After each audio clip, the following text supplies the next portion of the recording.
This video was supposed to be about Splatoon 2's meta and how fun it is, but literally everyone, including these individuals, have already gone into greater depths on it than I ever could. But just to give my quick 2 cents, defensive specials too strong, prioritizing staying alive over killing, lame, and if you want to win, you have to either sell your soul to Minnie Mouse or become an alcoholic.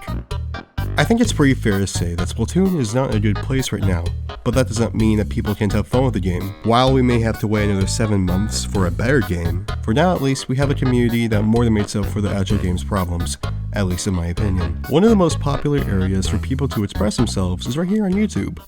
Much like with every community, however, not all creators are created equal. So, how can we figure out what we as individuals enjoy out of the community through this platform?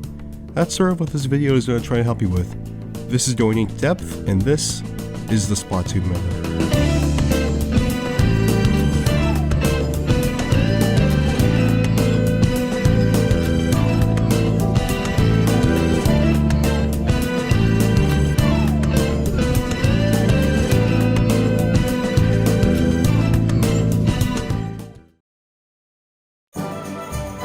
As previously stated in the intro, the meta in question is the YouTube meta, or rather, the Splatube meta specifically. For those who are unaware, or this is your first Splatoon video, a Splatuber is referring to an individual who made Splatoon content on YouTube. Splatoon is a much slower game when it comes to growing numbers compared to something like Smash, but this isn't a video about Smash. Similarly to how there are 9 weapon classes in Splatoon, there are what I believe to be 5 different classes in the game that is Splatoon on YouTube.com. These are the casual creator, the 100 sub gremlin, the competitor, the artist, and the cross promoter. Each of these archetypes appeal to different parts of the Splatoon community, which I'll begin to talk about right now. The casual creator is someone who just sort of does whatever they want.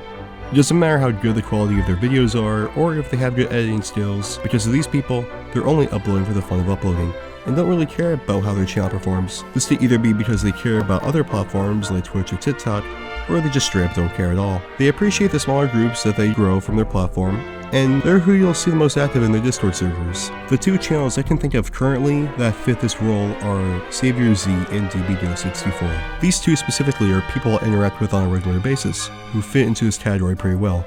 Savior Z primarily makes content just for the fun of it, and actually has a pretty solid amount of editing skill, while DBGo prioritizes Twitch more than YouTube. They both are very active in their own servers, and I highly recommend checking them out. The 100 sub gremlin can be easily mistaken for a casual creator, but the main difference is that these guys have been on the grind to make their content as good as possible. They have a much higher standard for editing, collaborate with others more often, and are trying to reach 1,000 subscribers as we speak. The reason they have their own class is because they play a huge role in making Splatoon a thing on YouTube. Without these guys, we'd be getting content from the same 10 people, which would be boring. There's a difference between a 100 sub gremlin who is very well known and one who just does not really exist. Remember a minute ago when I mentioned collaborating? Good connections with more popular members in the community are what makes some of these creators icons, no matter their sub count. Some people that come to mind when I think of this class are FlummyZ, Just Champ, Weebird46, and myself. Make sure to check them out as well, and if you haven't already, subscribe to my channel too. Now, the competitor sounds the most straightforward out of all the classes. These people are the ones who primarily make content on the competitive scene, or they're a competitive player who's just really involved in the community. That's about it. There's not much to say about it. You got these guys to keep you entertained if you like that kind of stuff. This is also probably the archetype that grows the fastest. From what I remember, not even 7 months ago, Chara was at 5k subscribers and now he's at 15k. The thing is that you have to be either really good at the game or really good at explaining it to make that kind of success, which is why there's not that many people who are that popular aside from, again, these guys. I don't know. Of course, I'm not saying there aren't others who are doing well. These are just the people I can think of currently.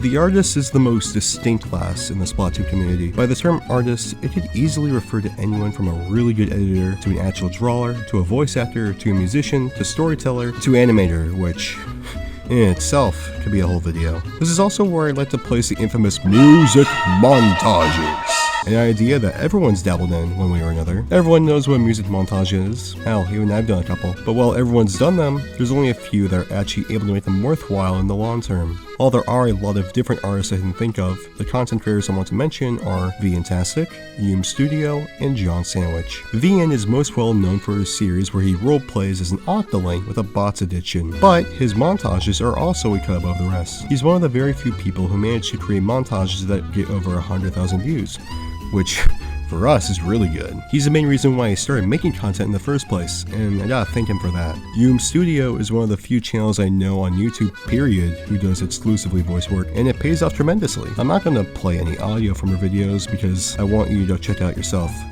And I mean, look at this shit, it's amazing.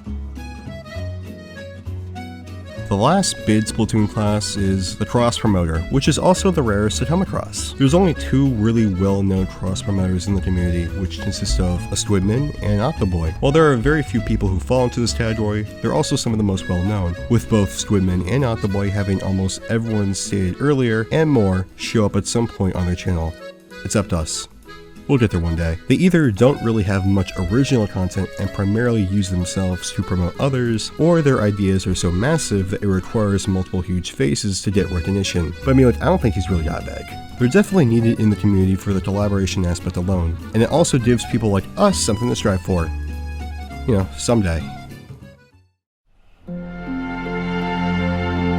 I know I've been referring to this as a form of meta throughout the whole video, but there isn't really much to rank in terms of these types of people. Like, what, you expect me to actually take the time to make the tier list of this? Hell no! Because I don't think it's right to rank people with completely different types of content. Everyone has their own things they like that keeps them coming back to Splatoon, and for some people it's SFM, but I can't stop them. You can definitely go more wrong than looking around the Splatube community. Whether you want to become a top level competitive player, or you just want to watch small channels grow, there's always something to enjoy, and that's something Smash can never take away from us.